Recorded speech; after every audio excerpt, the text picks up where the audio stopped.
yomi wọlé lábala ohun ẹnu àgbà ntẹ́ gbọ́lé ní yóò ṣe kálukú ní kàyéfì ọ̀rọ̀ nípa nọ́mbà ní 1 2 3 4 5 6 7 8 9 0 gbọ́lálẹ̀ yẹ́ dẹ̀ rí pé a rí àǹfààní mú bẹ̀ olómi tútù ya gbẹmìrìn jẹ́ ń gbà kọ́. hello. ààrẹ ìsísà bàbá àgbàlá. bàbá ẹ káalẹ́. hello. ẹ káalẹ́ sà. ẹ mà káalẹ́. kí lorúkọ yín bolẹ̀ tí ń pè mí. àti ọlẹ́ẹ̀dì láti ọ̀sọ̀sà. láti ọ̀sọ̀sà ọmọ gbẹ́gàn ń dẹ lọ́sọ̀sà ọmọ òyìnbó òkè tó gbélé jagun èkó. bẹ́ẹ̀ ni bàbá. bàbá ewé èdò ni mò ń sọ nípa rẹ̀ ǹjọ́ wà lọ́sọ̀sà. bẹ́ẹ̀ ni ewé adó là ń pè. apá abo ló wà lọ́sọ̀sà. ó wà ní odò alérè. lódò alérè ẹ̀yin tẹ́ ń wá ewé èdò káàkiri ẹ máa lọ sódò alérè lọ́sọ̀sà wọn ló kún bẹ́ẹ̀ bìbà. bẹ́ẹ̀ni bàbá. kí ni wọ́n fi ń ṣe tẹ́ ẹ mọ̀. àfi ṣe iṣẹ́ àwọn àgbàlagbà. iṣẹ́ àwọn àgbàlagbà ìjókòó àgbà náà la wà yìí àwọn àgbàlagbà ti jókòó. ẹ máa tẹ̀lé mi bọ̀ àṣẹ ẹ máa tẹ̀lé mi bọ̀ ẹ jẹ́ àwọn ẹlòmíì bí olómi tútù jẹ́ àwọn ẹlòmíì mẹ́. ọmọ akọtíkalẹ̀ láì gbé. ìlú wa nìyẹn sà. ìrágbìjí olókè méjì takọtabo lórí àgbà. ìlú wa nìyẹn sà. ṣé ẹ rí pé ó wà lẹ́gbẹ̀ẹ́ mi. ẹ tí wọ́n tún fi ń ṣiṣẹ́ ọ̀nà ìdórí rẹ̀ yẹn wọ́n tún fi ń ṣiṣẹ́ ọ̀nà sí ara báàgì. sára báàgì. bẹ́ẹ̀ ni ta wọ́n tún fi ń ṣiṣẹ́ ọ̀nà. kábíyèsí lédùmarè kábíyèsí lédùmarè. ẹ kó ètò bàbá. ẹ máa tẹ̀lé níbo ni àdúgbò yín tá a bá fẹ́ já kálẹ̀ mọ́ bọ̀ lẹ́kùlé yín. ọ̀ṣìlàlú lẹ́gbẹ̀ẹ́ ilé àránṣe. kábíyèsí àwọn babaláwo ó ti gbọ́ àwọn oníṣègùn ìbílẹ̀ ó ti gbọ́ àwọn eléwé ọmọ ó ti gbọ́ pé ewé èdò wà lẹ́sùlàlú o. máa kí ni. ó pọ̀ gan tara sà. ẹ jẹ́ àwọn ẹlòmíì ń bẹ̀ kí n gbà pé bíi méjì kí n wá bọ́ sí abala ohun ẹnu àgbà. hello. ẹ káalẹ́ sà. orúkọ yín ibi tẹ́ ẹ ti ń pè wá. orúkọ mi ni Yọ̀mí láti Ìpẹ̀rù Àkẹ̀sán. Ìpẹ̀rù Àkẹ̀sán baálé ọjà Àkẹ̀sán ń dádé aya rẹ̀ ń dẹ̀jẹ́. àwa nìyẹn àwa lẹ̀ ń gbé. ṣé ewé èdò wà ní Ìpẹ̀rù? ewé èdò wà ó pọ̀ jáde. àdúgbò wo ló wà níbẹ̀? ní ìlú Ìbẹ̀nà. Ìbẹ̀nà ló wà kí lẹ mọ̀ tí wọ́n fi ń ṣe. ọ̀dọ́ fi ń ṣe pọ̀. ẹja gbọ́kàn. tá a bá gbó pẹ̀lú àwọn kọ̀ọ̀kan ó ní àwọn ọṣẹ tó máa fi wẹ̀. kábíyèsí tí ara èèyàn bá ń gbóná. kábíyèsí lédùmarè kábíyèsí lédùmarè. ẹ̀fọ́ tí mo mọ̀ nípa ènìyàn bá. ó dà ẹ máa tẹ̀lé wa bọ̀ ẹ máa tẹ̀lé wa bọ̀. ẹ ṣe gan. bí àwọn ìpè ẹyọ kan sí ká máa ẹlú ẹ káalẹ́ mà. wọ́n máa ń lò láti wẹ̀ fún ọmọ nítorí òfin. orúkọ yín mà. hello mà. mo fẹ́ gbórúkọ ẹni tó bá sọ̀rọ̀ wọ́n náà fi ń wẹ̀ fún ọmọ èmi náà sọ bẹ́ẹ̀ lẹ́ẹ̀kan ẹlú ẹni tó wà ń bẹ̀. hello. Ọ̀ṣídìnà Gabriel Olúmúyìwá ẹkú ètò from Ṣẹ̀ṣẹ̀. hello. ẹ káalẹ́ o. ẹ káalẹ́. ewé ìdùnnà pé o. láti bo lẹ ti ń pè mí kí ni orúkọ yín. Alhaji Shankẹ́ láti ìlú Ìgbàgà Oyèbọ́lá. ṣé ewé èdò wà ní Ìgbàgà Oyèbọ́lá. ó wà bẹ́ẹ̀ ó wà lójú oore. ojú oore ilé Alájà. ó pọ̀ nbẹ̀ lẹ́kùlé ẹ ti ń gbọ́ ẹ̀yin tẹ̀ ń wá ewé èdò kiri ó wà ní Ìgbàgà Oyèbọ́lá ní ẹ̀kúlé ìyá Alájà o. bẹ́ẹ̀ni first time caller. first time caller ẹ jẹ́ n fún yín lágogo ayọ̀. ẹ jẹ́ fún yín sẹ́kẹ̀rẹ̀ ẹ bá sẹ́kẹ̀rẹ̀ ẹ máa tẹ̀lé wa bọ̀ bá ń gbé kinní òkè.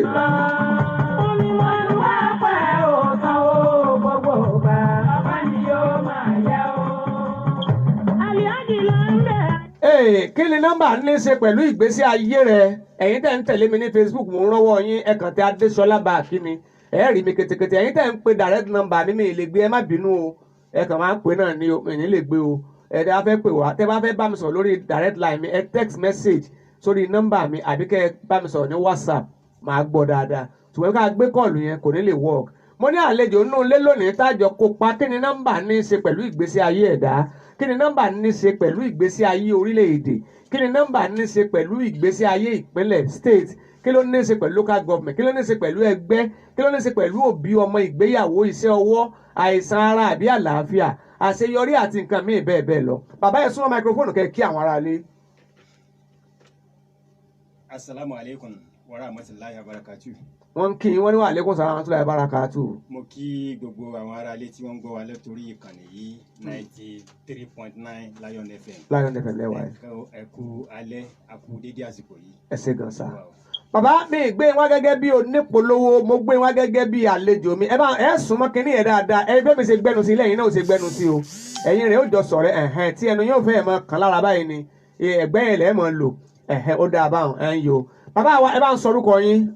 Orúkọ mi ni Alhaji Mansur Mosan. Mansur Mosan. Ọ̀pọ̀lọpọ̀ máa fojú aláàfáà wẹ̀ sálàáfáà níyìn ni. Muslim ni mí. Ok. So ṣùgbọ́n kì í ṣe bẹ́ẹ̀ ti ṣe àfáà.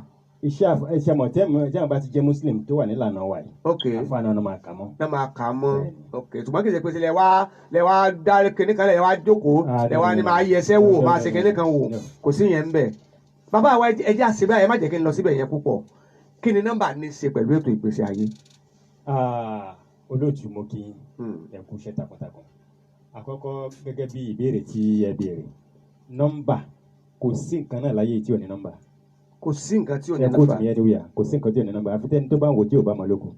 Tí ò bá mọ̀. Bẹ́ẹ̀ni kò sí nǹkan náà tí ò ní nọ́mbà. Èèyàn náà ní nọ́mbà. Bẹ́ẹ̀ni nọ́mbà èèyàn ní ìjọ tó wáyé. Nọ́mbà rẹ̀ nìyẹn. Ìjọ tó wáyé. Àwọn tí wọ́n ti bí nígbà tí wọn ò tí ì máa ka ọjọ́ ńkọ́. Ó wà náà àwa là mọ̀. Àwa là mọ̀.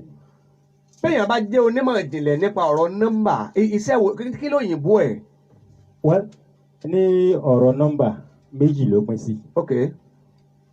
Wọ́n ń pè ní numerology. Ok. Wọ́n dẹ̀ tún pè ní astrology.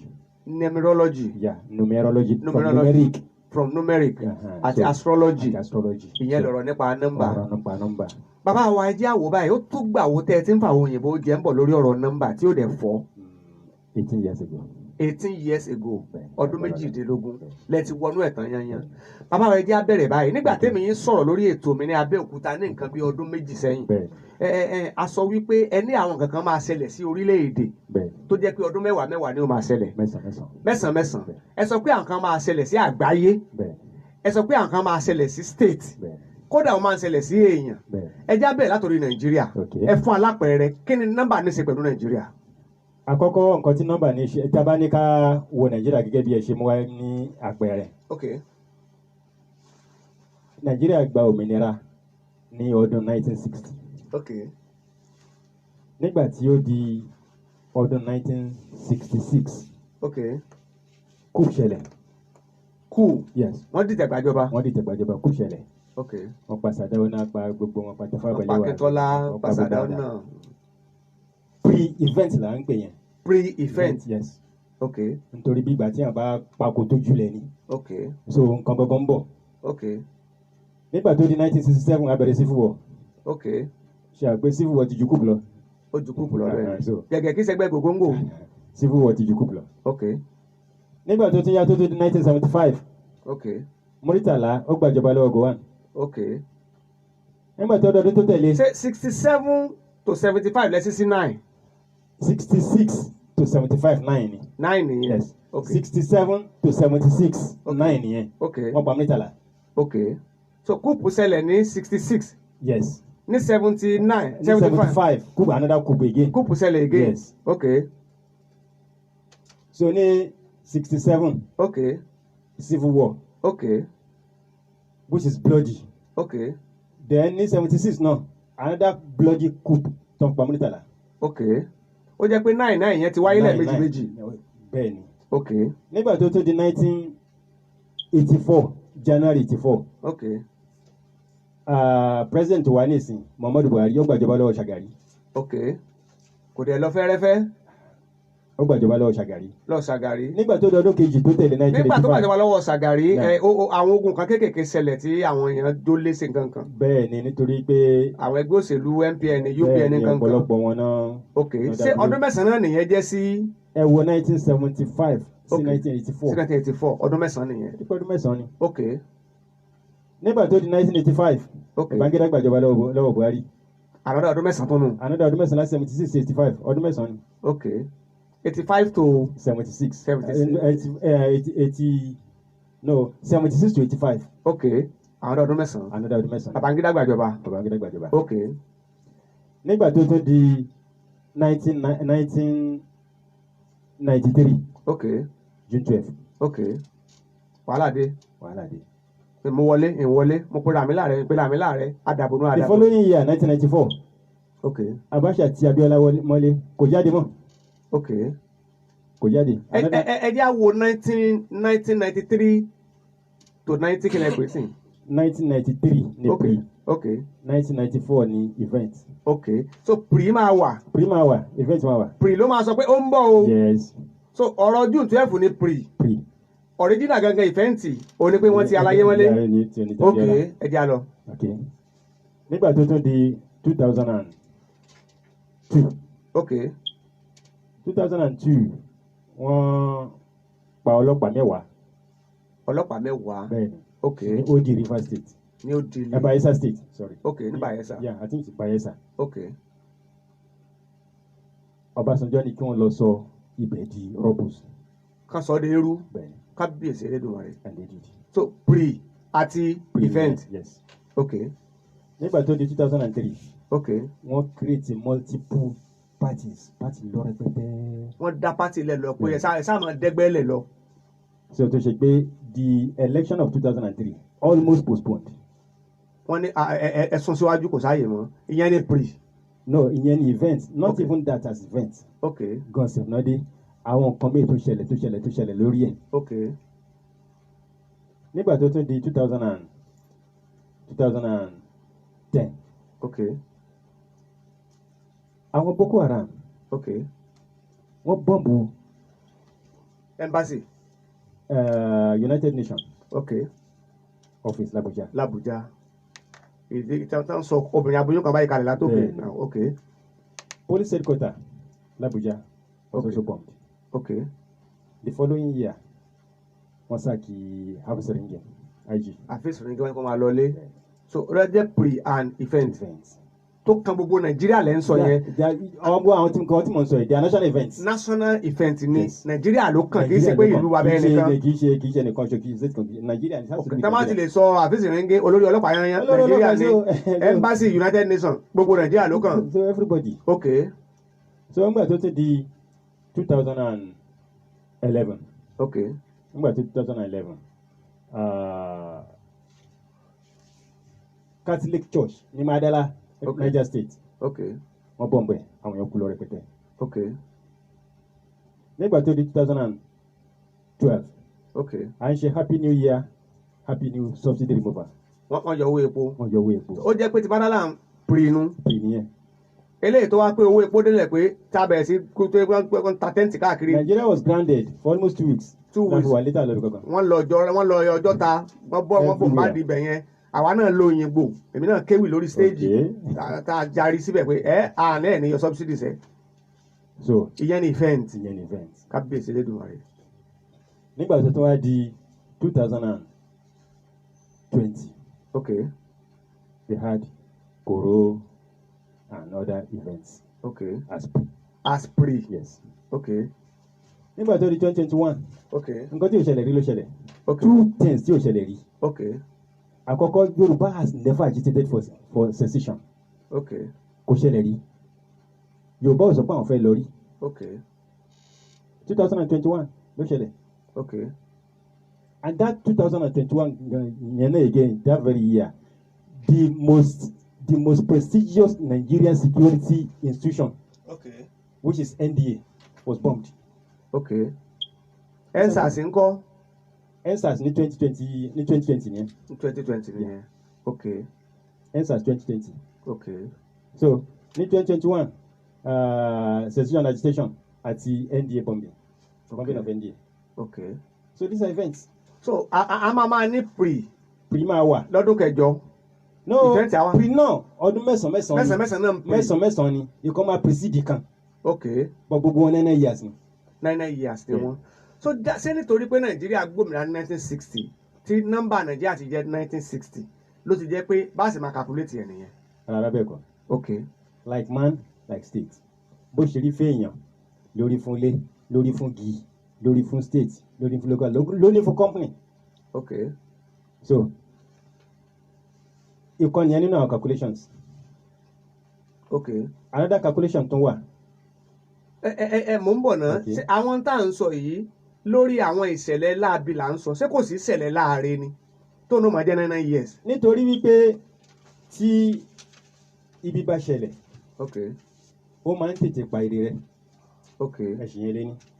àná àwọn gẹ́gẹ́ bí èèyàn àìfẹ́ gbọ́ negative yẹn ló ń affect positive. fàpẹẹrẹ èèyàn ṣe program tàbí pé èèyàn wà nínú ilé èèyàn wà nínú ilé ó ti gba ìsara ó ti wà òkè. wọ́n wá sọ fún yín pé àwọn ọlọ́pàá wà ń ta ọ̀ tẹ́gbọ́n mo ti sàtọ́ ń kó yàn kò ní jáde náà á jókòó sínú ilé. bọ̀ tí ẹgbẹ́ tí ò bá gbọ́ àwọn bọ̀ tànà kó sí wọn lọ́wọ́. bọ̀ nítorí pé àwọn èèyàn kì í fẹ́ gbọ́ negative ni ò ń jẹ́ ká máa mọ̀ tó ń jẹ́ ká máa become victim. so negative ayé it is both positive and negative ìkó ṣe dáyọ̀. ìkó ṣe dáyọ̀. kí ni ọ̀nà àbáyọ sí nǹkan tó mọ̀ sí ẹ̀lọ́dún mẹ́sàn-án sí nàìjíríà? àkọ́kọ́ náà kì í ṣe nàìjíríà nìkan bọ̀ níbi tí ó máa yé wa tá a bá bẹ̀rẹ̀ sí ní dárúkọ àwọn ìlú mi ẹlòmíì ò tiẹ̀ gbọ́ rí ẹlòmíì kan gbọ́ ni kò mọ bó ṣe rí and so on and so forth. mo ṣe máa mú àpẹẹrẹ ibi tó ṣe pé tá a bá sọ àwọn èèyàn rẹ̀ pé lóòótọ́ ni tó súnmọ́ wa tó jẹ́ titi wa. ẹ jẹ́ àwò tó dìnnà díẹ̀ náà. a lè wo àwọn for example nísìn in 1960 17 African countries 17 ló gba independent.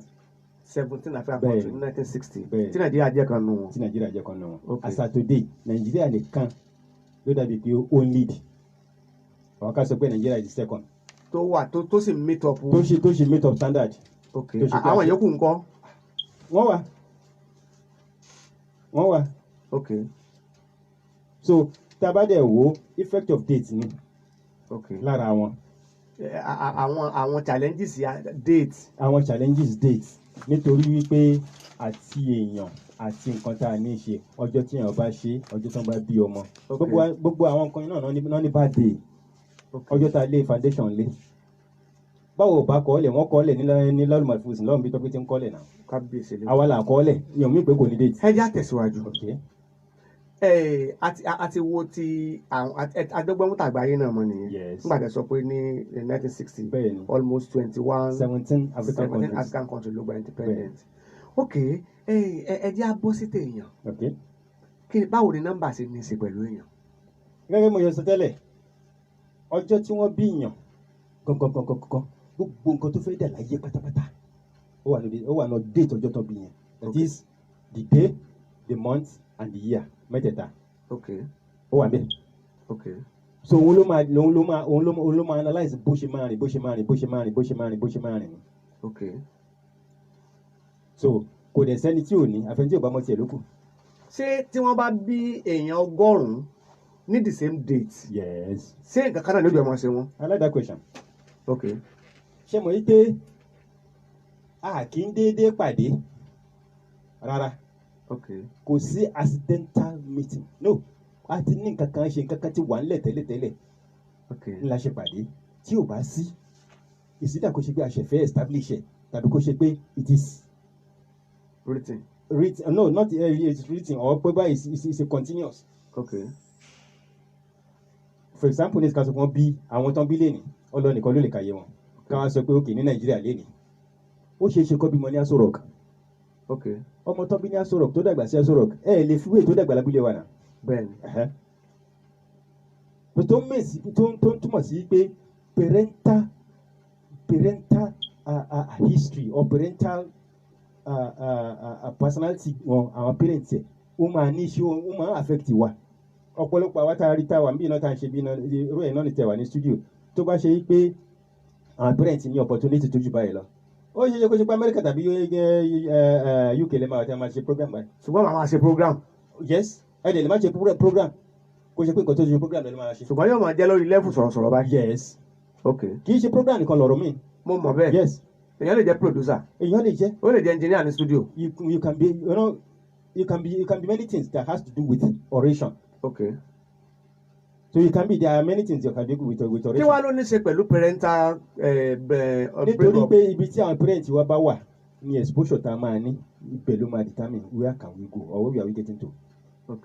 gẹ́gẹ́ bí àpẹẹrẹ tí mo mú wá ẹni tán bí sí Aso Rock tó dẹ̀gbà sí Aso Rock pẹ̀lú ẹni tán bí bóyá sí one old local government kan one far local government kan wọn ò lè ní the same life. Ó dáa mo gbà bẹ́ẹ̀ pé ibi tá a bá gbé la máa ń ṣe ibi la máa lè dàgbà sí. Tí èèyàn bá ní challenges lórí date tí wọ́n bí ṣé ó lè fẹ́ ṣé month lè fẹ́ fọ́ ẹ̀ tí month bá challenge ẹ̀ ṣé year lè fẹ́ fọ́ ẹ̀ pé ok o wọ́n bí yàn ní January 17, 1970 bóyá January yẹn ni month tí ò fẹ́ fọ́ ẹ̀ bóyá 17 máa fẹ́ fọ́ ẹ̀ bóyá 19 yẹn 70 bóyá ó máa against ẹ̀ ṣé ó lè ṣe zigzag àbí tó bá ti bí ní January 17, 1970 àti date àti month àti year ló máa against ẹ̀. Bí wọ́n ṣe ń ṣe rẹ̀ ṣe rí ní títí wa a kì í yọ sọ́tọ̀ wọ́n máa ń calculate ẹ̀ papọ̀ ni. Tó bá calculate ẹ̀ papọ̀ nǹkan tó bá fún wa nítorí wípé tá a bá ní ká wò ní ẹyọ kan bó ṣe popular táwọn èèyàn máa ń ṣe ní street astrology or in terms of wind astrology àti pé ọmọ January 1 ní mí kí ni kankan kò tí ì pé it's like kíyàn sọ pé ọmọ Nàìjíríà ni mí ń bọ̀ nílùú yín Nàìjíríà. Àbẹ́yẹ̀ pé ọmọ Ògùn ni mí. Ológun state gan ń bọ̀ nílùú yín. Ń bọ̀ nílùú yín. And so on and so forth tá a bá tún dé ìlú náà sọ pé ń bọ̀ nílé yín. Bẹ́ẹ̀ni.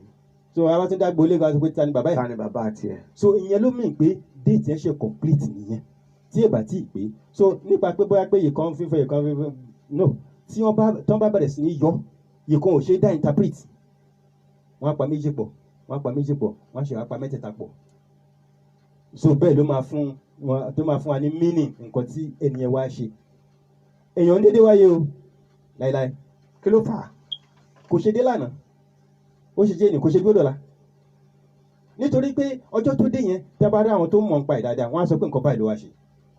Wọ́n á fi nọ́mbà sọ. Bẹ́ẹ̀ ni ọjọ́ tó dé yẹn tí ó bá yẹ pé ibi tí accurate detail bá ti wà time tó dé aago tó dé wọ́n rò pé màláìka wo ló ń ṣiṣẹ́ iṣẹ́ kí ló ń ṣe. Ó máa ní í ṣe pẹ̀lẹ́ nìyẹn àwa tá a wá síbí báyìí tá à ń sọ̀rọ̀ bí a ní í ṣe pẹ̀lú bí ìlàṣẹ wá tá a bá ní í ṣe pẹ̀lú ibòmí la máa lọ ẹni tó dé láago méjì alẹ́ ó ní í ṣe pẹ̀lú màláìka pẹ̀lú màláìka tó ń ṣiṣẹ́ láago méjì ló ṣe wá. Wọ́n bọ̀. Ṣé mo fi ẹ o ẹni olúwadà ṣe bá ti tẹ o ọlọ́run là ń bẹ̀rẹ̀ àyíndé dé ẹni olúwadà. Yétúndé Àrólé káàbọ̀ sápá bí ó ń tẹ̀lé mi lórí ètò yín ètò wa ètò ẹ̀kú àtàárọ̀ ìjókòó àgbà ló wà lórí ìjókòó ọmọdé lèmi tí mò ń pírẹsẹ̀ǹtì wọn ṣùgbọ́n nítorí pé mo jẹ́ ọmọ àwọn àgbàlagbà tí n bá sọ lé ní ọ̀rọ̀ àgbà náà ló máa jẹ́ kalimullahi fi afwahina sí. Ẹ wo èmi àti bàbá tó ń sọ̀rọ̀ yìí a ti bẹ̀rẹ̀ ọ̀rọ̀ wa yìí láti 2 years ago mo dẹ̀ ti fún wọn ní àwọn question tó hard wọ́n wá fún mi ní assignment láti èyí ẹ̀ akọ́lẹ̀ wọ́n wá ní kí n máa calculate ẹ̀ mò ń calculate ẹ̀ ó ń bọ́ síbẹ̀ mò ń calculate ẹ̀ ó ń bọ́ síbẹ̀ mò ń calculate ẹ̀ ó ń bọ́ síbẹ̀ mo wá ní bàbá tó bá di ìgbà báyìí máa gbé yín wá wọ́n ń gbà tá a wá calculate nǹkan yẹn wọ́n sọ fún mi wípé tí n bá máa gbé àwọn wá kì í ṣe rédíò yẹn ni màá gbé àwọn wá ọ̀rọ̀ tó kì í síbẹ̀ ni mi ní sọ lórí afẹ́fẹ́. ẹni olúwadà ṣe bá ti tẹ o. Ní nǹkan bíi 2 years tí mo gbé wọn lórí ètò mi lábẹ́òkúta èmi àti wọ́n wá wà nínú mọ́tò a wá ń padà bọ̀ akọjá amádójútì mi afẹ́déyànà mọ́túárì lábẹ́òkúta mo wá béèrè question lọ́wọ́ wọn lọ́jọ́ náà lọ́hùn-ún inú mọ́tò tí mo wà ọ̀tọ̀ ni wọ́n dẹ̀ sọ̀rọ̀ nípa kọ́lọ̀ mọ́tò tí mo gbé wá àti nọ́mbà mọ́tò yẹn wọ́n wá sọ nǹkan kankan níyẹn wá hápù ń bẹ̀ ẹ wò ó kì í ṣe pé wọ́n jí arínúróde o wọ́n dẹ̀ kì í ṣe ẹni tó mọ̀ọ́lá o ọlọ́run ọba nìkan lọ́ba tó ní ìmọ̀ àti gbogbo nǹkan tán ṣùgbọ́n ọlọ́run ọba máa ń yan àwọn kọ̀ọ̀kan àwọn philosopher tí wọ́n ṣe philosophy wọ́n á sọ fún yẹn pé nǹkan báyìí àwọn tí wọ́n ń forecast nípa time wọ́n á ní Ogun State òjò máa wá díẹ̀ tó bá jẹ́ Kwara ó máa fẹ̀ díẹ̀ tó bá jẹ́ níbi báyìí kò ní rọ̀ rárá yóò kàn fún èrì ni níbi báyìí weather máa cool níbi báyìí weather máa ṣe tẹ́ ẹ bá fẹ́ sínú àwẹ̀ àwọn kan ti máa sínú lọ́wọ́ láago 6 àrọ̀lẹ́ àwọn kan máa sínú lọ́wọ́ láago 7 alẹ́ ó da aago 9 kó òrùn tó wọ̀ lọ́dọ̀ àwọn ibì kan bàbá wa kan gbéra láti Cuba wọ́n lọ sí London wọ́n gbéra láti Cuba wọ́n lọ sí London wọ́n jẹ sàárì tán ni wọ́n gbéra kúrò ní Cuba wọ́n dẹ̀ lo 4 hours lórí afẹ́fẹ́ nígbà tí wọ́n máa dé London wọ́n bá àwọn ará London tí wọ́n ń jẹ sàárì lọ́wọ́ wọ́n wá ní sáwọn máa jẹ sàárì míì ni àbáwọn máa gbàwẹ̀ lọ mò ń bọ̀ ó kí gan tààrà. ọmọ mi ọkọ yàbọ̀ mo kí wọn tó ẹni olúwadà ṣe bá ti tẹ o. Bàbá níta àtàràbọ̀ ẹ yóò ná wa tó ọ̀sẹ̀ mẹ́wàá ká tó parí ẹ̀ ṣùgbọ́n mo fẹ́ léyìí tọ́hun àwọn èèyàn lẹ́nu wò àwọn èèyàn ni ó sanwó fún pé bá kí ni ẹ gbé wọn padà wá lọ́jọ́ báyìí ó ṣeé ṣe kí má máa gbé wọn lọ́sọ̀ọ̀sẹ̀ o nítorí mi ìfẹ́ kó change orúkọ ètò mi sí nǹkan mi ìjókòó àgbà ni ẹ máa wá táwọn èèyàn bá sponsor ẹ̀ torí mo mọ̀ pé ẹ sọ̀rọ̀ tí ó kan àwọn èèyàn kan bàbá ẹ jẹ́ wò ó nígbà tá a bá sọ pé a bí ọmọ ǹjẹ́ bá a ti bí ọmọ yẹn ǹjẹ́ wọ́n lè ṣe research lórí nọ́mbà ẹ̀ pé ókè a ti bí ọmọ yìí báyìí ká wo ohun tí nọ́mbà yẹn sọ àti tó ti ṣẹlẹ̀ sí rí ká lè wo bí ó sì rìn. báà mi ẹ kú ohun. Olúwa ṣeun. bí àwọn kìnìún ṣe ń ṣiṣẹ́ rẹ̀. ok. number that is date. ok. tá a bímọ ni o tàbí tá a bẹ̀rẹ̀ nǹkan tàbí laying foundation or whatever. ok. ló máa sọ the progress tí kìnìún máa record. ok. ìgbà wo ló máa ní challenge. ok. gẹ́gẹ́ bí mo ṣe sọ tẹ́lẹ̀ náà ilé tí a kọ́ tán bá lè rántí ọjọ́ tí wọ́n lé foundation yẹn date yẹn máa sọ pé ilé yìí máa ní problem nígbà báyìí. ó máa sọ. bẹ́ẹ̀ni atẹ́gùn lè dé kó kápá mi ẹ lọ that's a problem. wireless park. wireless park ó lè jóná. tọ́lẹ̀tì lè jìn. so atẹ́gùn lè jáwé dẹ̀ dànù. ibi tí problem tó ní í ṣe pẹ̀lú problem ti tiẹ̀ nìyẹn like man like state bó ṣe ń ṣẹlẹ̀ sí èèyàn ló ń ṣẹlẹ̀ sí oríṣiríṣi nǹkan but nítorí pé ní attention to many things ló ń fà tó fi ń dájú pé pé àríwú ilé ìrì àbí kí ló ṣẹlẹ̀ ó ń ṣẹlẹ̀ many ẹ jẹ́ kí n fẹ́lẹ́ ikùn àwọn orílẹ̀-èdè Amẹ́ríkà tí wọ́n monitor ayé káàkiri nǹkan tó ń lò nìyí ṣé wọ́n lọ sẹ̀lẹ̀ nàbí wọ́n lọ kérébù nǹkan tó ń lò nìyí wọ́n wo date and time wọ́n mọ everything wọ́n mọ̀ dáadáa. ok astrology ṣé ká pè ní ìmọ̀ ìjìnlẹ̀ ni àbí ìmọ̀ inú ẹ̀mí spiritual ni àbí science kí ni astrology. ẹ jẹ́ kí n dá yín lò bó ṣe rí. ok. in orthodox medicine àwọn kan wà tó ń pè ní lab scientist. ok. ìtọ̀ lásán lè máa mú lọ wọ́n á dẹ̀ máa sọ nǹkan tó ń ṣẹlẹ̀ sí nìyẹn. tọ̀ láago méjì àárọ̀ kó tó jẹun o. ìgbà míì wọ́n á ní kéèyàn mú gbé wá. ok. wọ́n á test yẹn wọ́n á dẹ̀ analysis nǹkan tó ń ṣe. ìgbà míì ìtọ̀. ìgbà míì ìtọ̀ wọn ò wẹ́jù. so it's scientific. okay. It's scientific. ẹ máa jókòó sínú class ọ máa kọ́ yín bó ṣe ń kọ́yàn ní biology chemistry physics tí ò lọ́fọ̀ nù. It's scientific and it's academical. okay. So ó depend lórí bóní kálukú bá ṣe lè lọ sí. In foreign countries wọ́n ń ṣe as a degree course.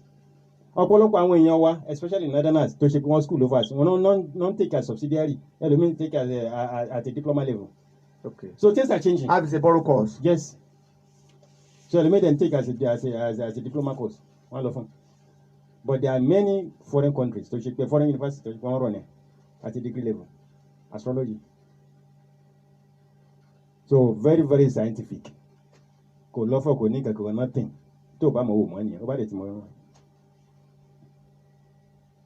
My brother àwọn yẹn ti lọ jìnnà. wọ́n ti lọ jìnnà. bẹ́ẹ̀ni àwọn yẹn ti lọ jìnnà. bàbá wa ok.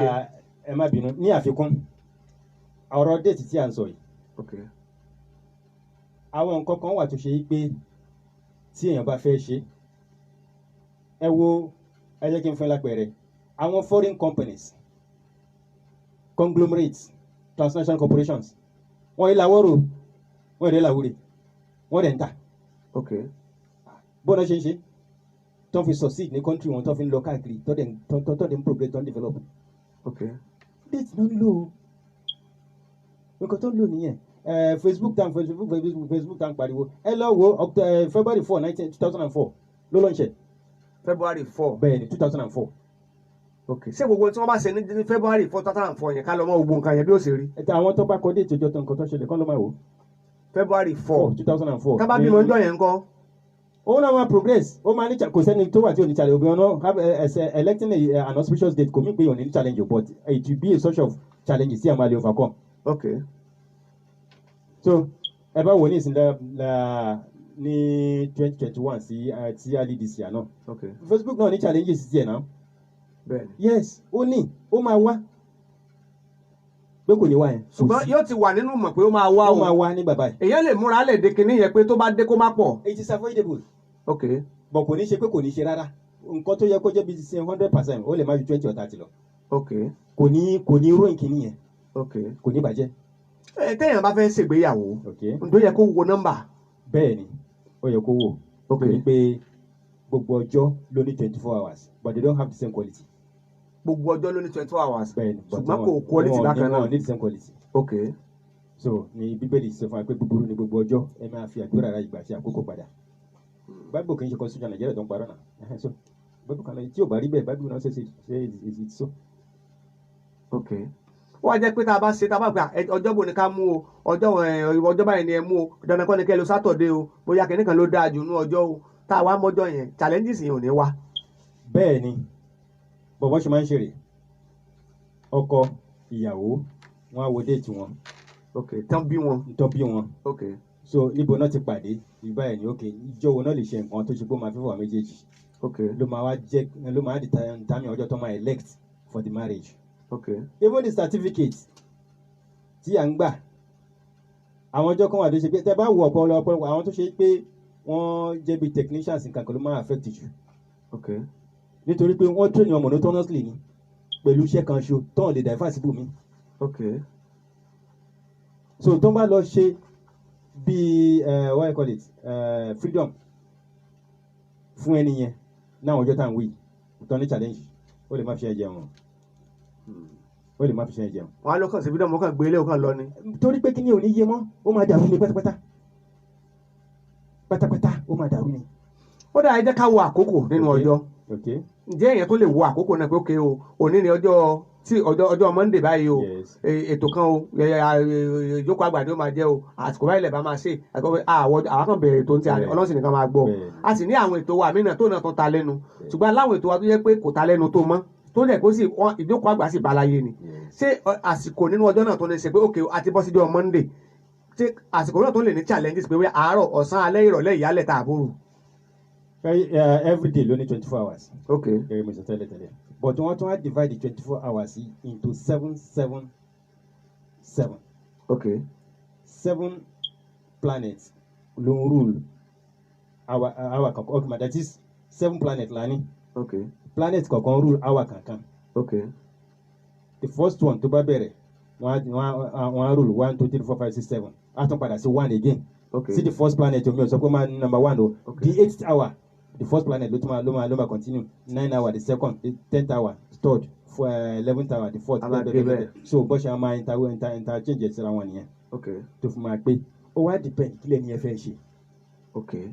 ló máa determine in overs in America especially wọ́n declare company store open in the midnight. tó jẹ́ pé òru náà máa tó ṣí. òru náà máa ṣí náà máa commission tó máa gé tape tó máa declare. wọ́n ti wo nọ́mbà. wọ́n ti wo. nǹkan táwọn ń tẹ̀lé nìyẹn wọ́n yìí ṣoògùn.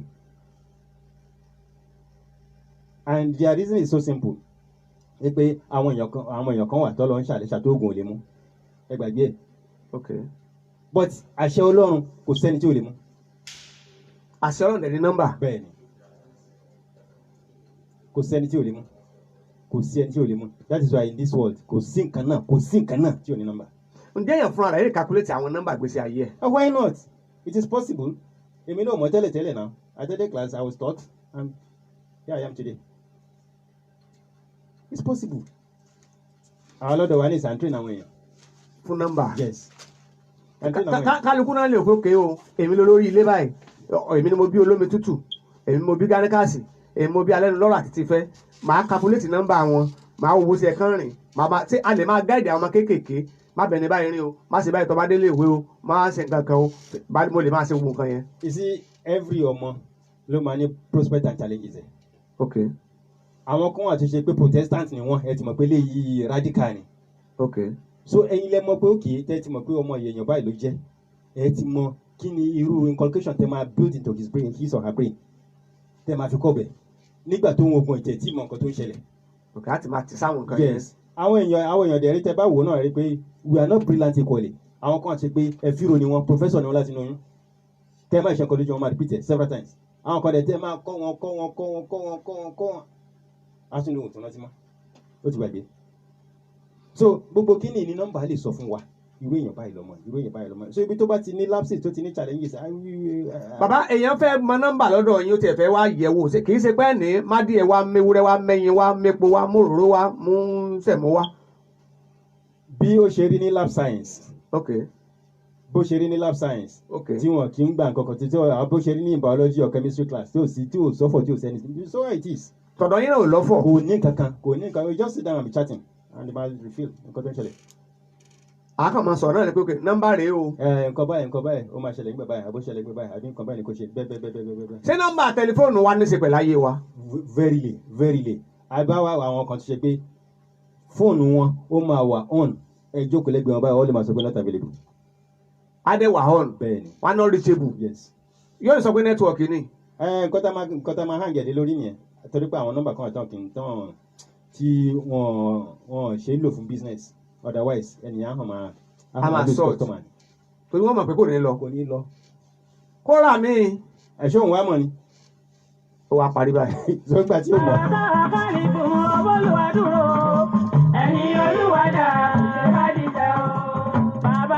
Adéṣọlá bá kíni mo sípá gangan bí ológun wọn nà wàtìwàtì bí akọni tó fẹ́ fèròjà abala kíní leléyìí nínú ọ̀rọ̀ tó jẹ mọ́ nọ́mbà. Kàbírù Ọlásùnkànmí ẹrú Ọlọ́run àbúrò mi ọmọ mo mẹ́rẹ̀ẹ́ kan igba ọ̀lẹ̀lẹ̀ ni mo sì èṣù.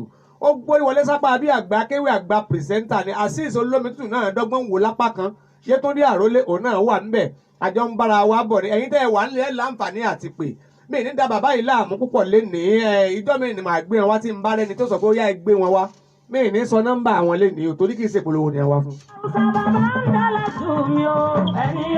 Ṣé rí àwọn mákẹ́tà ńlé iṣẹ́ ìwọ̀n kì í sùn béèyàn bá wúkọ́ lórí rédíò wọn gbọ́ wọn ti kọ́lẹ̀ báà kí ni owó yín jẹ́ 42,850 naira ṣùgbọ́n ẹni 2,000 ẹni 3,000 ńlẹ̀ so ẹ wà fún wa ní 40,000 àwọn wà fún yín ní 250. Bàbá bàbá yàtú ẹ̀gbọ́n kọ́lá wọlé ẹni olúwadà adìyẹ dalẹ̀ ó tún fèrú gbà wọlé.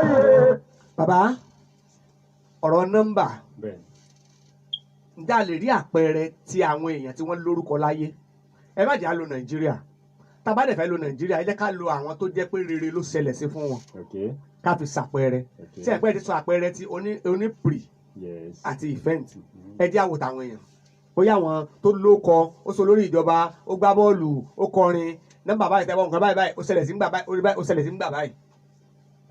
Ẹ jẹ́ ká wo ẹni tó ṣe pé ó gbajúmọ̀ dáadáa tó máa lè yí àwọn èèyàn ẹ jẹ́ ká wo ti Chief MK Abiola. He was born August 24, 1938. August 24, 1938. Okay. Lẹ́yìn nítorí pé ibi tí wọ́n gbé ibi sí ilé ibi tó gbé yà ilé ibi tí ò sí nǹkan kan ni.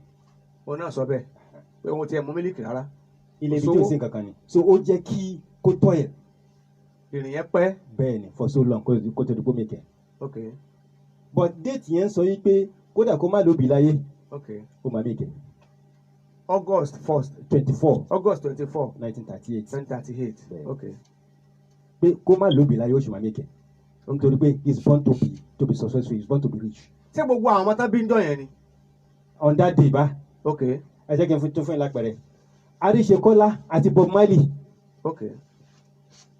Àríṣekọ́lá là oníbàdàn. Bẹ́ẹ̀ni. Ààrẹ Mùsùlùmí tẹ́lẹ̀tẹ́lẹ̀. Bẹ́ẹ̀ni. Àti Bob Marley olórin ní Jamaica. The same day náà bí wọn. Okay.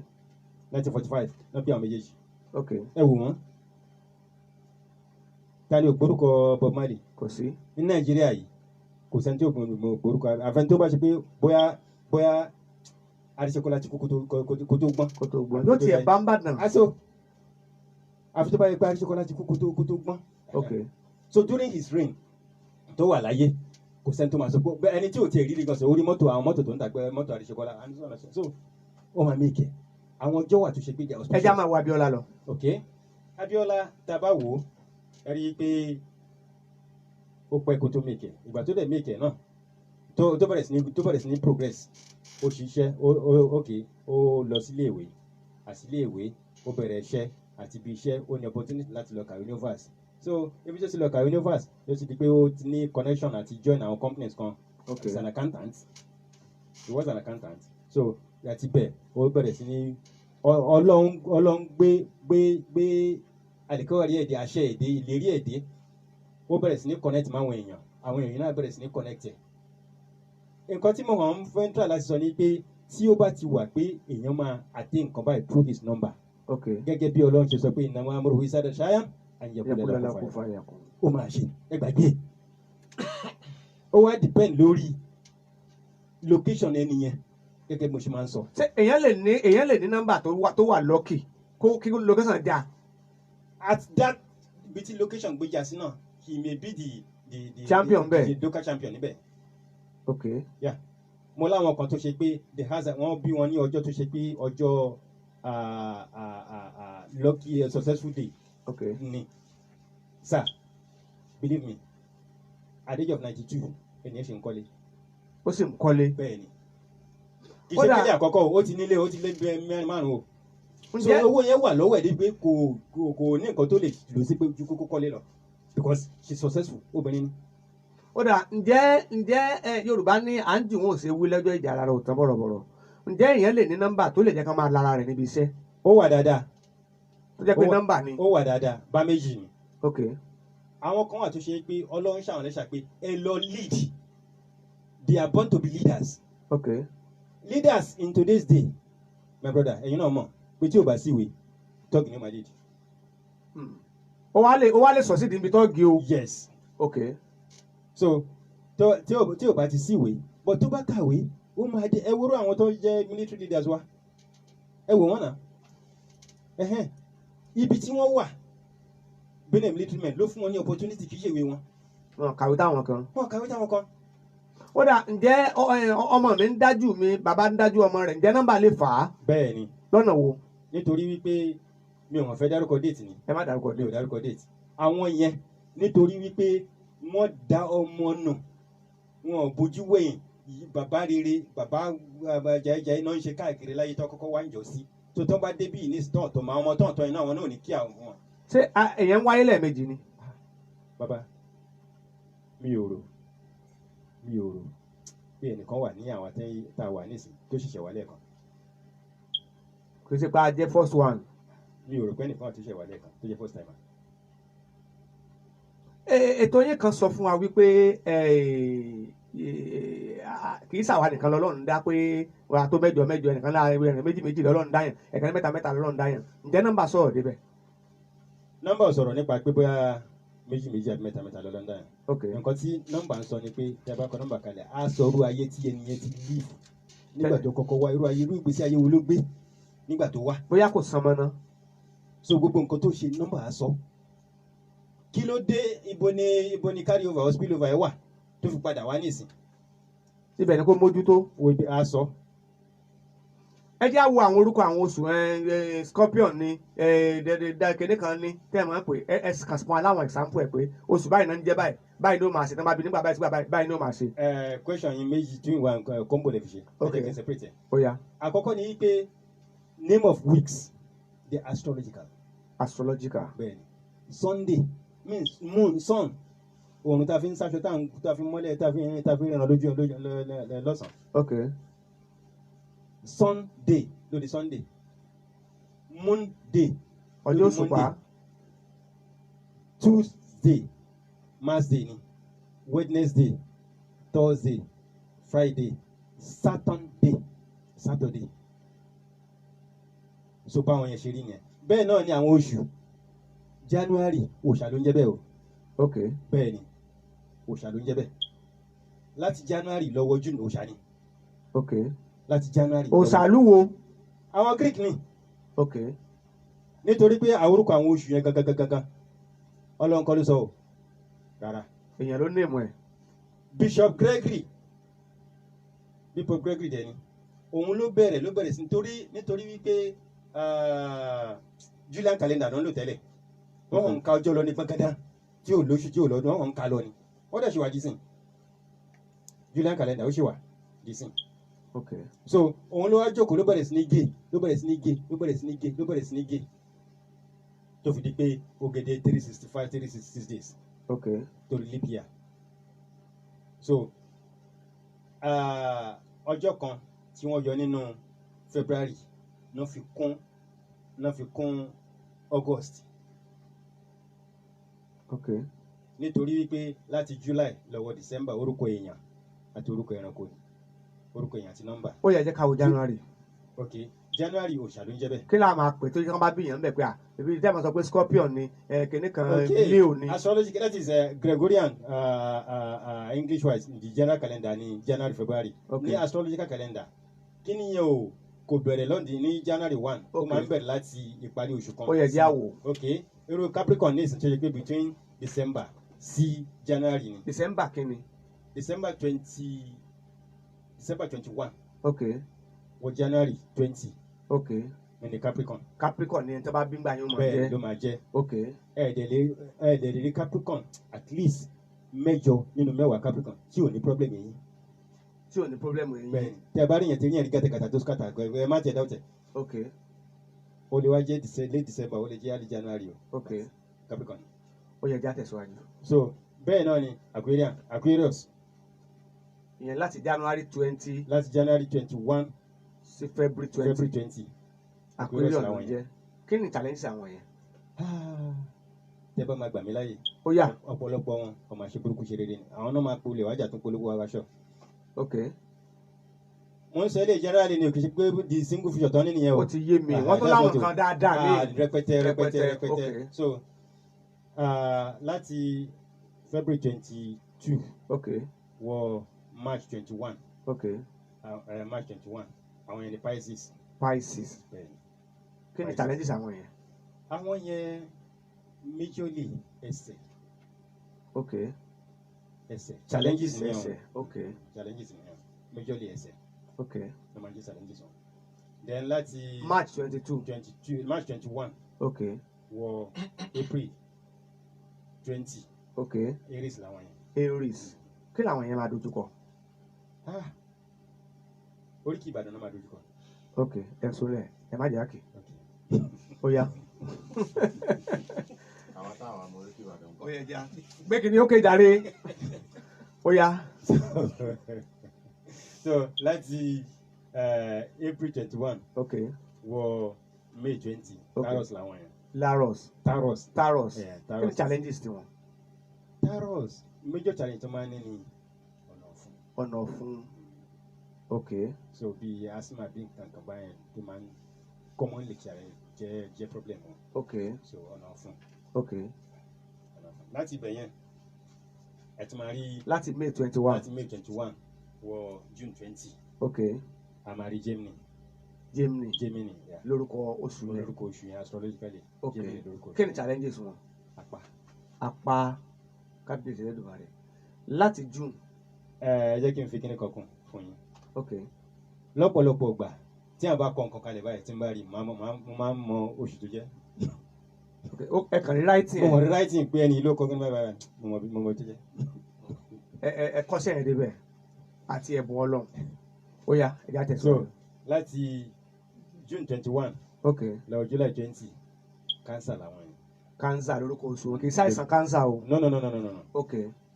Cancer láti June 21 sí July 20. ok. mostly. ok. wọ́n máa ń tọ́ àtọ́bàjẹ́. tètè wọ́n máa tọ́ ọmọ wọn bàjẹ́. ok. mostly àtọ́bàjẹ́ torí wọn ò ní fẹ́ kẹ́ ẹ ṣe bẹ́ẹ̀ rí pọ́nmọ kékeré ni. ẹ má nà. àléyàn ṣe nǹkan tí ò da ẹ jẹ́ kó mọ̀ pé nǹkan tí ò ṣe bẹ́ẹ̀ rí pọ́nmọ kékeré ni. kábíyèsí lẹ́nu wa wọ́n fọ yọ̀bọ̀ kẹ́ mọ́ mọ́ ó mà ṣe o. so kò dẹ̀ sí àwọn tó bá bọ́ sí July nínú wọn wàhálà kó gbọ́lọ́ngbọ́ jù bẹ́ẹ̀ lọ kó wọ́n máa jọ tí mo lẹ́yìn. yóò di ọtí mu bí òjò kó sáré gbé débi kan lọ́jọ́ kan kó sáré mu kó sáré jùlẹ̀. àwọn lè sọ pé òun fi lo nǹkan. wọ́n lè lóun fi lo nǹkan kódà kó jẹ́ pé wọ́n yín mu ti lé wọn o. yóò di ọtí mu kábíyèsí Elédùmarè. a ti mu lẹ́yìn tí wọ́n bá dẹ̀ mú gbàgbà. ẹ já tẹ̀síwájú. July 21. ok. wọ August 22. ok. àwọn yẹn Virgo. ok. problem inú la ṣe máa ń sọ pé kọ́mọ máa ra oúnjẹ jẹ lẹ́gbẹ̀ẹ́ títì. inú. kọ́mọ máa ra oúnjẹ jẹ lẹ́gbẹ̀ẹ́ títì. inú máa dà wọ́n láàmú sáà ni. nítorí pé nǹkan tẹ̀yìn jẹ tí gbogbo wa jẹ tí ò dà wá láàmú táwọn bá jẹ olóògbé lára. ó gbọ́dọ̀ máa sọ oúnjẹ jẹ. so oúnjẹ tí ò bá lè fọ̀nù tí ò lè ṣàn kó máa jẹ kó máa jẹ. ibi wọn ti ṣe súyà wọn ti gbé sórí tíré o. So kò sí fọ́ọ̀nù ẹni tó jẹ súyà ò fi pọ́sì sí orí tiẹ̀ náà. So ẹ já tẹ̀síwájú. ok láti August 23 okay lọ́wọ́ September 24. okay yeah no August 23 was àwọn ní Virgo láti September 24 okay wọ August 20 wọ October 23 okay àwọn ní Libra okay Libra major challenge wọn tó máa ní àwọn ni ó fẹ́ jẹ́ pé àwọn ni Ànábì ń bá wí sallallahu alaihi wasallam sọ pé kullu haku walau kana mura ó fẹ́ jẹ́ pé àwọn torí pé wọ́n sòótọ́ sá ni sòótọ́ sá pípé irọ́ pípa pé wọ́n pa irọ́ tààrà bìtìbìtì wọ́n lè sòótọ́. ẹ já tẹ̀síwájú. So láti October 23 okay lọ November 22 okay àwọn ní Scorpio bẹ́ẹ̀ni okay Scorpio ló ní í ṣe pẹ̀lú banking okay that has to do with secrecy okay owó tàbí ọ̀rọ̀ àṣírí tí Scorpio bá jókòó nígbà àìmọye nǹkan tó ti fi pamọ́ tó ṣe pé ẹni tó fi pamọ́ kò tiẹ̀ rántí ṣé wọ́n tẹ̀lé kankan mọ́ bẹ́ẹ̀ wọ́n tẹ̀ ṣe kí n báyìí wọ́n tẹ̀ ṣe so gbogbo nǹkan ọ̀rọ̀ àṣírí ó máa hàn sí tẹ̀ bá pàdé ẹ̀rẹ́kọ́tà rí pé kò mọ̀ yẹn ń tọ́ra yín ni o àwọn kọ́kọ́ tẹ̀ wọ́n tẹ̀ bá mọ̀. ẹ já wo the last one. The last one is November 22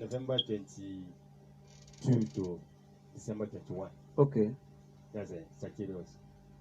Problem táwọn máa ń ní jù ní tán. Ìtàn. Sọ̀gbọ̀n. Ìtàn problem ìtàn. Ó dà bàbá ẹja ṣe báyìí ẹja gbé tọ́ mi níbi tá a dé tó bá dìgbà míì tẹ́ wá á wo àwọn àǹfààní tó máa ń wà fún àwọn challenges wọn la wò báyìí. Á wò sáwọn náà sáà ní nǹkan tó tún jẹ́. Wọ́n ní positive. Wọ́n ní positive. Á wò positive fún wọn. Á wà lọ síbi kọ̀ọ̀kọ̀dún ẹ̀ gangan. Á mú àwọn déètì bíi 10 kan. Á wà sọ òótọ́ ọ̀rọ̀ fáwọn tó wà nílé. Nígbà náà tí wọ́n bá rẹni tó sponsor ètò yìí máa sọ nọ́mbà yín fáwọn èèyàn. Àwọn èèyàn ti ń text mi pé ẹ fi nọ́mbà wọn lẹ̀ mi ò lè fi nọ́mbà yín lẹ̀. Tó bá yá àwọn èèyàn máa pè mí lẹ́yìn pé ẹ fún wa nọ́mbà yín ó jẹ́rìí àwọn Nàìjíríà. Nítorí kọ́ mọ̀ pé mi ní sọ̀sọ̀kúsọ mi ìdẹ̀ ní sọ nǹkan tí mi bá rí lórí ètò. Nítorí mo promise àwọn aráalé wípé tí n bá ń gbé fún wọn ní òkùnkùn wọn a máa mú pé ṣé bá kí ni òótọ́ ló máa sọ. All the way from Abẹ́òkúta akínyín káàbọ̀ sí iléeṣẹ́ Lion 93.9 FM lórúkọ aláṣẹ àti àpàṣẹ iléeṣẹ́ yìí akínyín pé àjíǹde ara yóò máa jẹ́ o. Nígbà tẹ́ bá padà wá á wo ẹni tá a ti mọ̀ wípé nọ́mbà ìbí ó ṣe rìn ní o ságbára àdúrà ká àáwò yẹn náà o kí ni ká mọ̀ wulẹ̀ gbàdúrà sí àáwò yẹn náà wọ́n ní wọ́n ń fọjọ́ ọlọ́jọ́ lọ ṣé lóòótọ́ ni èèyàn kan lọ́jọ́ kan tí ó lọ tí èèyàn lè fọjọ́ ọlọ́jọ́ lọ àáwò nọ́mbà rẹ̀ títí dìgbà náà bá ń gbé òkè. sáfàyè o mùráyé mo sáfàyè àyíndé mùráyé mo sáfàyè o mùráyé mo sáfàyè ẹ̀rù ẹ̀dá má bà mí mùráyé mo sá ẹ̀rù má bà mí ìbùnú rẹ̀ ọmọ àdámọ̀ mùráyé mo sáfàyè. Àwọn èèyàn kan ò tí. Mùráyé mo sáfàyè o mùráyé mo sáfàyè mùráyé mo. Àwọn èèyàn kan ò tí ì sùn wọ́n ń text mi lórí agbágbé wọ́n ń text mi ní normal number mi báàkì ni o tí wàá gbé àwọ̀ ayé mi lọ èmi náà kọ́ iṣẹ́ ìwádìí ni kì í ṣe kí n kàn jókòó kí n máa ṣètò gbọ́ Saheed Òṣùpá ni ó ní gbogbo atótónu mo ṣe gbá mo tún ṣàwò wọn láti gbọ́ wọn ló dáa ṣèmí sí so lónìí adúpẹ́ pé òkun lọ́la adúpẹ́ pé òkun nìkan ló wà láyé ni ṣe dúpẹ́ pé Ọ̀ṣun ṣe dúpẹ́ pé ẹ máa jinú 08103471246 08103471246 ṣé mo léyìn lójú òpó mbẹ ok kí n tó ní 08156959039.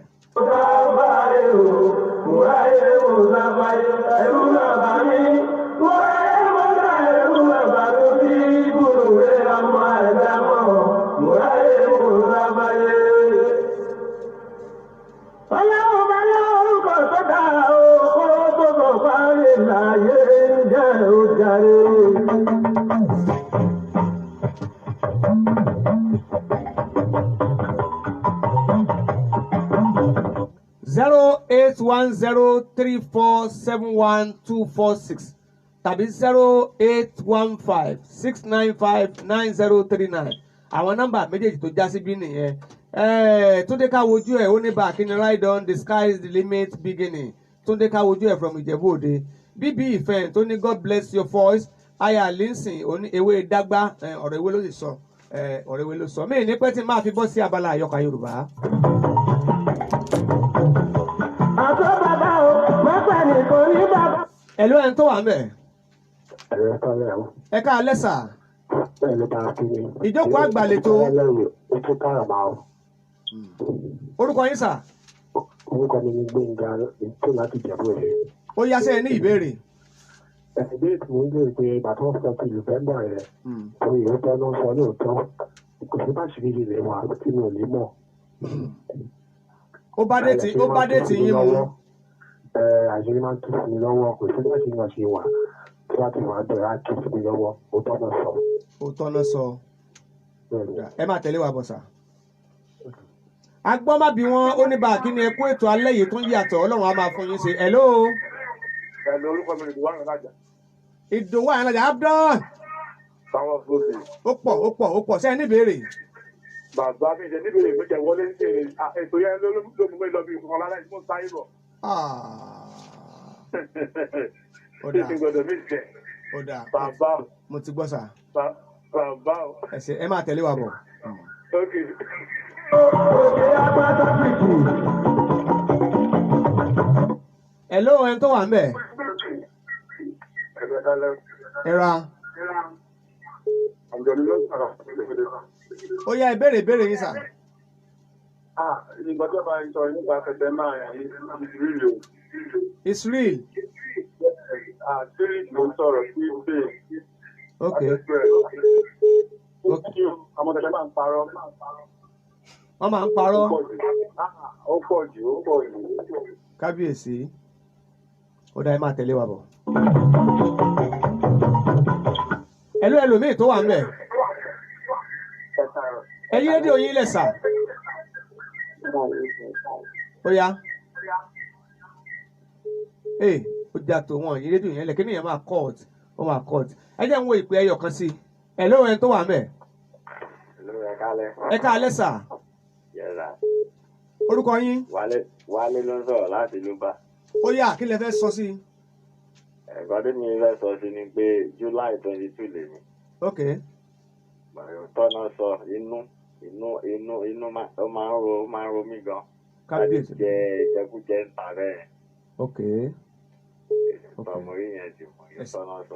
ẹsẹ̀ àdúpẹ́sà èèyàn wà ń bẹ̀ àbí oyin ò sí mẹ́ ok ẹ jẹ́ ká lọ sí abala àyọkà ara ọ̀tọ̀.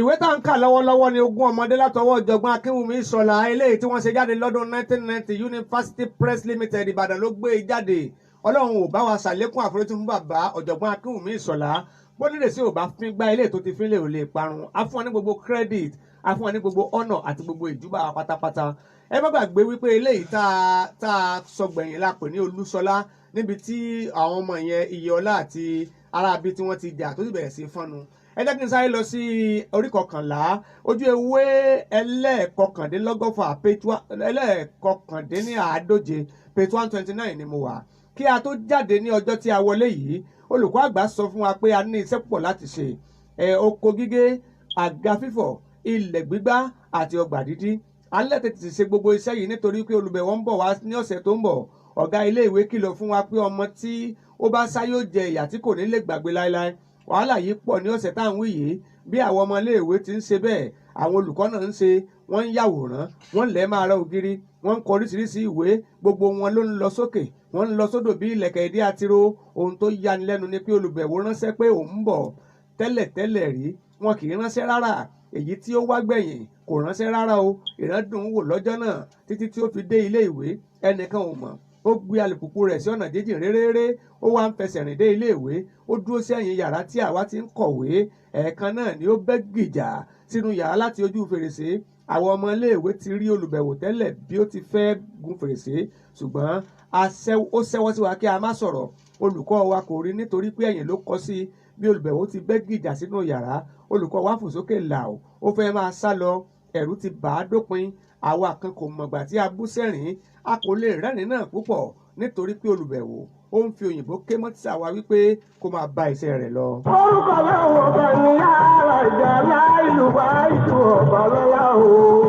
ọ̀gbẹ́ni Odùsọ̀tẹ̀ wá dúró dáadáa ó fa ṣòkòtò rẹ̀ sókè sàá ó dá tọ́mì lẹ́ẹ̀mẹ́wàá ó ń fa ṣòkòtò rẹ̀ sókè sàá ó ń dá tọ́mì lẹ́ẹ̀mẹ́wàá gbogbo ohun tó fẹ́ kọ́ wa ló ti fò lọ lórí ẹ̀ ó wá ń fọwọ́ parakòrò olùbẹ̀wò ti jókòó sí ìdí tábùrù rẹ̀ ó ń wo àkọsílẹ̀ iṣẹ́ rẹ̀ ìwé yìí gan ni Odùsọ̀tẹ̀ fẹ́ sáré yẹ̀wò ṣùgbọ́n kò lè sọ fún olùbẹ̀wò pé òun ti gbàgbé ohun tó wà nínú ìwé ó bẹ̀rẹ̀ sí sọ kábàkàbà oògùn ti bò kíákíá ó ń kọ́ wa nípa àwọn ẹ̀yà ara òdòdó kan nì ó ti kọ orúkọ ẹ̀yà ara bíi mẹ́ta kí olùbẹ̀wò tó dé ṣùgbọ́n látìgbà tí olùbẹ̀wò ti dé kò rántí ẹ̀yà mìíràn mọ́ olùbẹ̀wò ń wò ó àwa náà ń wò ó òun náà ń wọlẹ̀ olùbẹ̀wò kò dúró nídìí tébùrù ó lọ sí ẹ̀gbẹ́ ògiri níbi tí fèrèsé wà ọ̀gbẹ́ni Odùsọ̀tẹ̀ yára lọ sí ìdí tébùrù ó fẹ́ lọ yẹ ìwé rẹ̀ wò kò mọ̀ pé olùbẹ̀wò ti mú ìwé lọ́wọ́ lọ olùkọ́ dé orí tébùrù kò rí nǹkan kan òògùn ṣẹ̀ṣẹ̀ wá bò ó wá ń bi wá ní ìbéèrè kàntankàntan olùbẹ̀wò mi orí títí tí ó gba ẹfun lọ́wọ́ Odùsọ̀tẹ̀ ó sì bẹ̀rẹ̀ sí kọ́ wa fúnra rẹ̀ ó kọ́ wa dáadáa ó yé wa kedere olùkọ́ wa dúró sí ẹ̀gbẹ́ kan bí adìẹ tó kó sínú omi nígbà tí olùbẹ̀wò ṣe tán ó mú ọ̀gbẹ́ni Odùsọ̀tẹ̀ lọ sí ọ̀gá àgbà ó ń sọ̀rọ̀ sí i lọ pẹ̀lú ìbínú inú tiwa ti dùn a rò pé olùbẹ̀wò yóò yọ olùkọ́ wa níṣẹ́ ni a ti sọ pé nínà yóò dínkù díẹ̀ ṣùgbọ́n a kò mọ ibi tí wọ́n parí ọ̀rọ̀ náà sí dòní a kàn tún rí olùkọ́ wa tó fẹsẹ̀ kọ́lẹ̀ dé ni wíwá olùbẹ̀wò tí ẹ̀kan yàtọ̀ díẹ̀ sá iṣẹ́ tí ó rán ṣáájú ló jẹ́ kí gbogbo wọn máa múra taratara bẹ́ẹ̀ nígbà tó di ọjọ́ ìsinmi ọ̀gá àgbà ṣe ìfilọ̀ rẹ̀ ní ilé Ọlọ́run pé ẹni tí ó láṣẹ àti ti ilé ìwé gan ló ń bọ̀ bí ó bá rí ohunkóhun àléébù kan ó lè ti ilé ìwé náà pa kò sí bá bẹni tó tún lè sí i ó ní yóò jẹ́ kí ìjọ ṣe ní àlejò tó jọjú ẹnìkan dìde láti béèrè ẹ jọ̀wọ́ ọ̀gá iléèwé ṣé olùbẹ̀wò yìí ń bọ̀ wá bá wa jà ní àbí ń bọ̀ wá ṣiṣẹ́ tí wọ́n rán an ṣé iléèwé ni yóò tì ló ń wá kiri ni àbí báwo ni gbogbo rẹ̀ ṣe le bẹ́ẹ̀ àbí ẹ̀yin lẹ̀ ń dẹ́rù bà wá.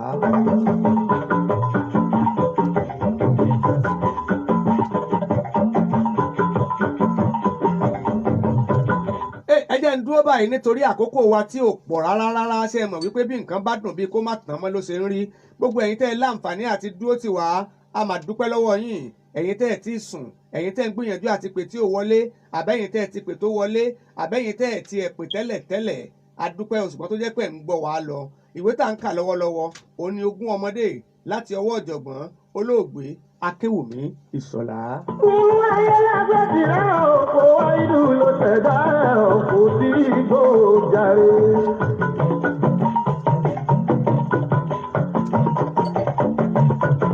nínú ayé lágbẹ́ tìrẹ́ òkò wá ìlú ló tẹ̀dá òkò abala ohun ẹnu àgbà kásáré lọ bẹ̀ abala ká tó lọ sùn abala ká tó lọ sùn kásáré gbọ́ àdúrà bíi méjì kó tó di pé a máa lọ lé wẹ́rẹ́wẹ́rẹ́ ẹ̀yin tẹ́ wà ní Facebook ẹ ṣé àdúpẹ́ o tẹ́ ń tẹ̀lé wa lọ olómi tútù jẹ́ àwòrán kí àwọn èèyàn bíi méjì fún wa ní àdúrà bá a ti máa fi round up ètò yìí 08103471246 ẹ gbọ́ lẹ́ẹ̀kan sí 08103471246 àbí 08156959039 ní nọ́mbà tó já síbí.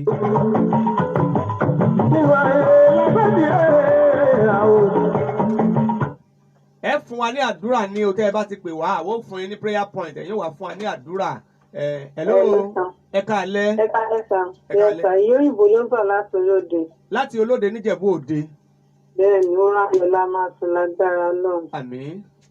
lọ́la fatia. bisimilahi rahman rahim alhamdulilahi rabbil alamin arahman rahim maliki yawmidin iyyaka na'budu wa iyyaka nasta'in ihdina siratal mustaqim siratal ladzina an'amta alayhim ghayril maghdubi alayhim waladdallin àmín. Hello. lórúkọ mi ni Ìdòwú Àyànlájà. Ìdòwú Àyànlájà fún wa ní àdúrà ká fi ráńdì ẹ̀ hàn. Solúwa nílẹ̀ àti ẹ̀fún ayé ọ̀sẹ̀ tó ṣe nú rẹ̀. bí ó ti wà náà tẹ̀kọ́ ṣe ń bẹ níṣẹ́ bẹ́ẹ̀ ni ó sì máa rí tí ayé àìnípẹ̀ fún un. ta lọ sọ́ra ayọ̀ àní tani lójú ikú. àmín àmín àmín àmín. àwa tí bẹ́ẹ̀ ṣe wá lóṣooṣù lọ́sẹ̀ yìí ẹ bá tó wá lọ́sẹ̀ tó bọ̀ pẹ̀lú ògùn ọlọ́run. àmín tó pọ̀ àmín tó pọ̀. ẹlẹ́dẹ̀ẹ́nu nígbà ṣe wá sí. àmín tó pọ̀. Thank you so much, my dear brother. Ìdòwú Àyálàjà nìyẹn ọ̀gá pàtàkì ọ̀gá gbogbo àwọn onílù ní Akilẹ̀ Ìjẹ̀bú máa ń tẹ̀lé prógámù àbí nǹkan mi ni olómi tún wórí ibẹ̀ yẹn wò. Ẹ jẹ́ kí n gba ìpè kan sí ó wù mí kó jẹ́ obìnrin tó bá dẹ̀ jẹ́ ọkùnrin náà ni kò sí wàhálà ń bẹ̀.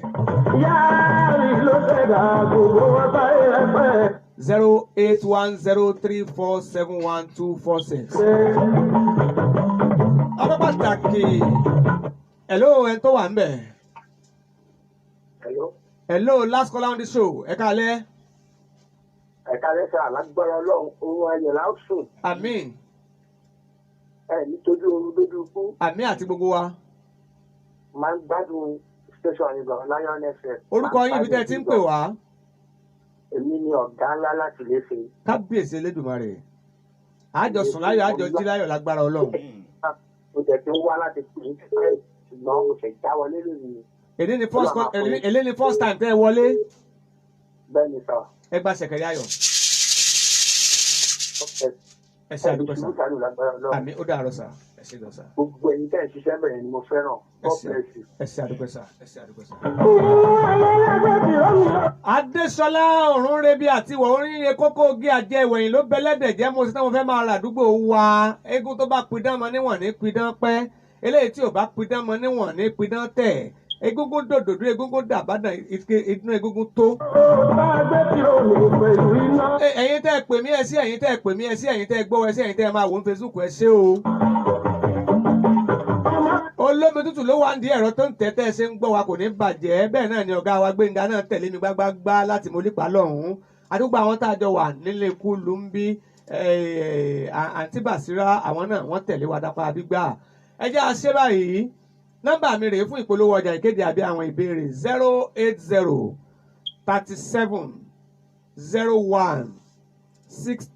08037016354 ẹ gbọ́ lẹ́ẹ̀kan sí 08037016354. Ìjọ mẹ́jọ la pàdé ṣùgbọ́n èmi nìròyìn ó sún kàn láàárọ̀ ọ̀la pẹ̀lú ògùn Ọlọ́run ní aago 7 sí aago 8. Ìròyìn atẹ́rẹrẹ ni lórí iléeṣẹ́ Aníyìkáyé rédíò Lion 93.9 FM. Títí dọ̀la ọ̀hún àní tójú oorun dójú ikú àní tipò aládépò àìsàn àní o sáré mu wá àní ẹ sáré gbéra kò ní kàn yín kò ní kẹ̀mí náà nítorí wípé ire lójú owó máa ń rí. Ó dàárọ̀ sà ó dàárọ̀ mà ó dàárọ̀ ẹ̀yin ọ̀rẹ́.